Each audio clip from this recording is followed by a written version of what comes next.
Hello, I'm Don, and I would like to give you a quick overview of our system impact markers that we are building at GoodX. We would like to give donors an improved ability to coordinate so that they are basically forming a crowdsourced charity evaluator that'll help them identify the most impactful projects and get them funded more quickly. That is like a very quick summary of something that I will lay out in more detail now.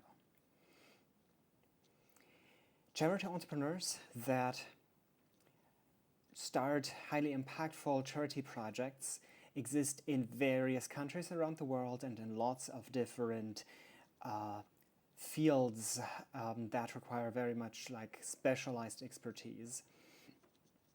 They also speak a number of different languages. And have all like their own social circles in the various countries that they live in.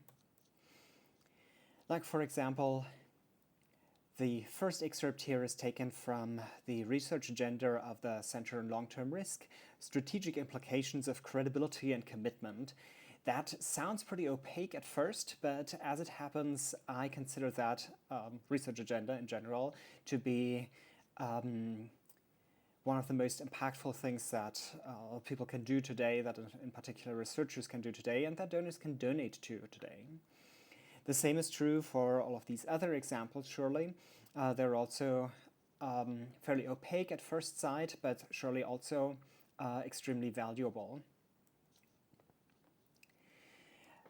And that is difficult to recognize for individual donors, but also really big foundations like the Open Philanthropy Project have problems with this.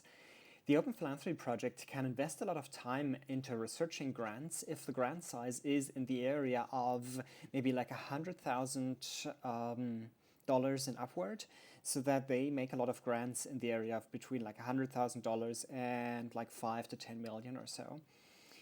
And below that, it becomes more and more difficult for the Open Philanthropy Project to research grants efficiently enough that it's still worth it for them to research them in the first place. So not every grant that they research they make in the end. So that the cost of that goes into researching grants until they can actually recommend a grant is higher than the research that goes into a single grant. And so maybe they can still recommend a number of grants in the area of around like $50,000 or so if these are projects that are already in their networks. If these are like highly trusted projects that are like in their network and whose founders have a track record that they are aware of, and the founders are people that they trust, then they can also make like much smaller grants because that doesn't take any research, hardly any research at all. But it seems like sort of around $50,000 to $100,000, that's sort of the turning point where it becomes valuable for, and sufficiently valuable for the Open Philanthropy Project to research projects individually, whereas below that there is a gap where projects that aren't already in their networks will have a harder time getting funded. But like even $10,000 are a lot in low-income countries. So if there are researchers in like India, for example, who want to do valuable like contributions to AI safety research, then these people will have a hard time gaining the trust of large funders like the Open Philanthropy Project, but there are of course others as well. So this is the sort of gap that we would like to fill, and where we would like to help individual donors coordinate better so that they can help fund projects that are looking for funding in the area of up to like $50,000 or maybe like $100,000 or so. So how do we help donors coordinate? The good thing about individual donors is that they are almost everywhere, or in particular, when we look at Giving What We Can data, then there are Giving What We Can pledge takers in almost 100 countries around the world. And that is a really sizable network that, if it were better coordinated, could serve to fill all of these funding gaps. Here is like a bit of a visualization. On the left you can see the donor network as I sort of intuit it today. There are some relatively well-connected funders, but there are also lots of individual donors and lots of individual charity entrepreneurs. They're not really part of this network. And I and we at GoodX would like to rather move to the network on the right, where all of these clusters are somewhat connected. It's not perfect, but everyone has connections to all the other funders via relatively few intermediaries. And so it's much easier for projects to get funded and for donors to actually identify the most highly impactful projects on the margin. And donors need to be coordinated because donors come in various different shapes and sizes. So there are donors that are in earning to give, so they spend all of their time on their full-time job where they have very little time left to research their donations. But of course, they also earn a lot of money in these jobs. So these are donors that are all the way over on the left side, on the blue side of the spectrum, and they can only spend like a few hours per year. But there are donors that can spend easily like 3 orders of magnitude more time on researching donations because they don't have to like individually research these donations. They are working in fields where they are all the time in their full-time jobs exposed to exactly the sort of knowledge that is valuable for allocating donations. And there are also donors in between that, even though they work full-time in their jobs that have nothing to do with donation research, they are friends with researchers and they live maybe in the same flat shares in the same group houses with researchers. And so these people also sort of osmotically absorb a lot of the knowledge that's valuable for donations. So we would like to bridge the gap between these 1000x donors and the 1x donors, as it were, and make it possible for the donors that can spend a lot of time to draw on all of that knowledge that the donors have that are all the way over on the red side on the spectrum. So how does it work? Well, our system works the way that we score donors after the fact in terms of how early they were able to identify some successful project, how confidently they identified this project, and we use the donation size as a proxy for that, and then of course the level of success of the project. As I mentioned, this is a retrospective scoring, so a project has generated some impact, and then we look back at on who has supported this project early on, and exactly how early they have supported this project, and then score these donors in terms of these 3 factors. That will lead to smart donors to stand out in our ranking. So the smartest donors will be at the top of the ranking, and at the moment it's still pretty easy to break into that, so I encourage you to try. And then other donors can identify these top donors via our ranking and via the donations that these top donors have made to projects that are still looking for more funding on our platform, and then can follow the recommendations or the donations of these top donors. For the top donors, of course, the incentive is to leverage more donations for the project that they think are the most impactful ones. So here's a quick example of how the scoring works.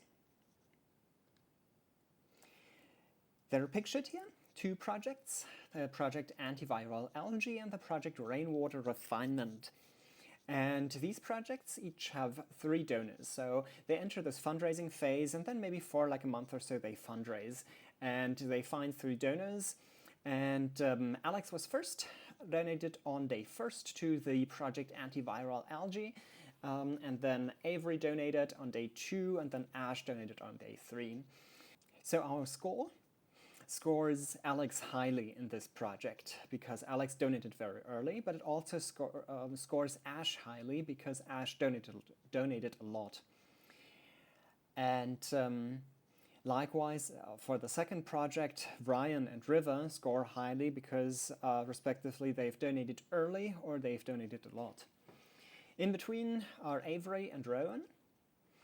And yeah, then the project gets executed. So the first project, they do some research on antiviral algae, and the second project, they do like some building of rainwater refinement systems. And then in the end, the evaluation happens. So somehow our evaluators decide that the first project should receive a score of 200 and the second project receive a score of 100. And this results in the ranking that you can see all the way over on the right. There, Ash receives the highest rank and then Alex, because the first project has the highest score and these two donors have made the biggest contribution monetarily in Ash's case and in terms of information value in Alex's case. And so have received the highest donor score. In this example, there are no donors who've donated to two projects. In this case, the scores from these two projects would get added up.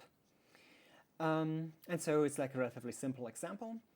And you can see that there's also a bit of mixing going on, where like River and Ryan are higher up than Avery, even though they've actually supported the project that's received the lowest score. But yeah, this sort of thing can happen because the difference in the evaluations of these projects is not that big.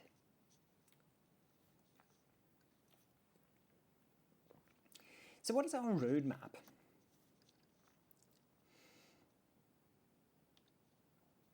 At the moment, we're in something that we call phase 1. We have a few projects on our platform and we're looking for project scouts that want to make the first donations to these projects or potentially bring more projects onto the platform that they have already donated to so that they can register their donations to these projects.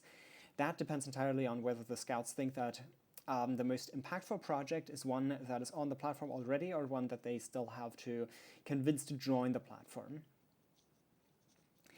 Eventually, once a sufficient number of these projects have been successful and have like produced something that can be evaluated, this evaluation will happen and we'll pay some evaluators to have a look at the outputs of these projects.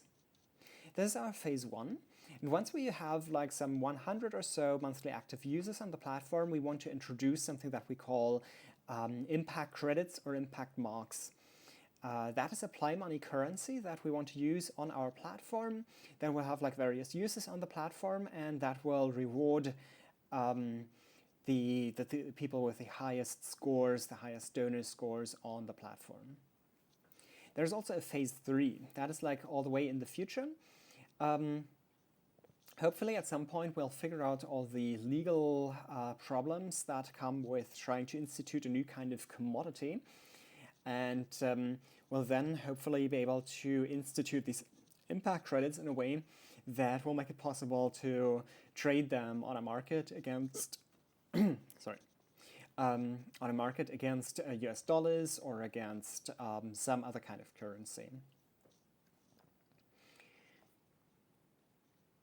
Phase 3 is particularly interesting because at the moment the investors on this platform are donors that try to use like all of their specialized knowledge to make particularly impactful donations very early on.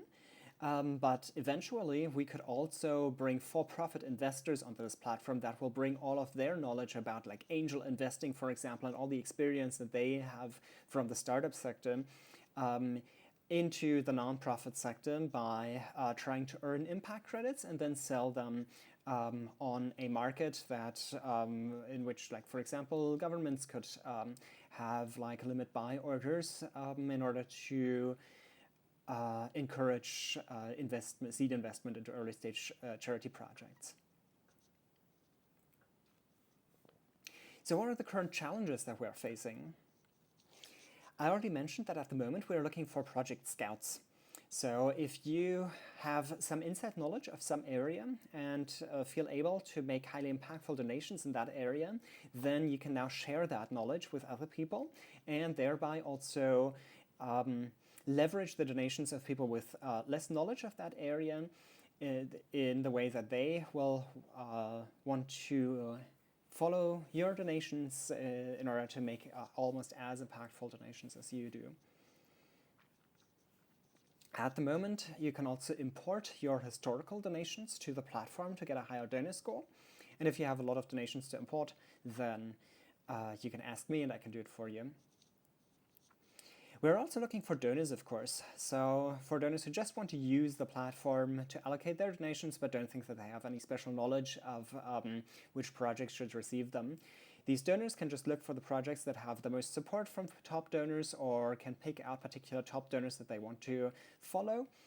And it would be particularly valuable for these donors to go to this URL. There's also like a QR code on here, bit.ly/donor-interest, and to indicate their interest there and to enter their donation budget, so that we can use the aggregate donation budget of all the donors that are interested in using the platform as an incentive for project scouts to join the platform.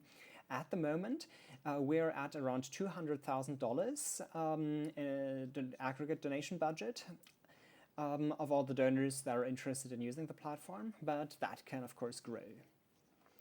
Finally, we're also a Delaware public benefit corporation, so if you're an impact investor or an angel investor and would like to invest in our project, then we'd be very happy to talk to you and could set up like a safe contract or something. Thank you so much for your time, and if you would like to keep up to date on our work, then please head to like impactmarkets.io. There are links there to our Discord, and we also have a Substack blog that you can subscribe to. That's also linked from our website, but you can find it at impactmarkets.substack.com.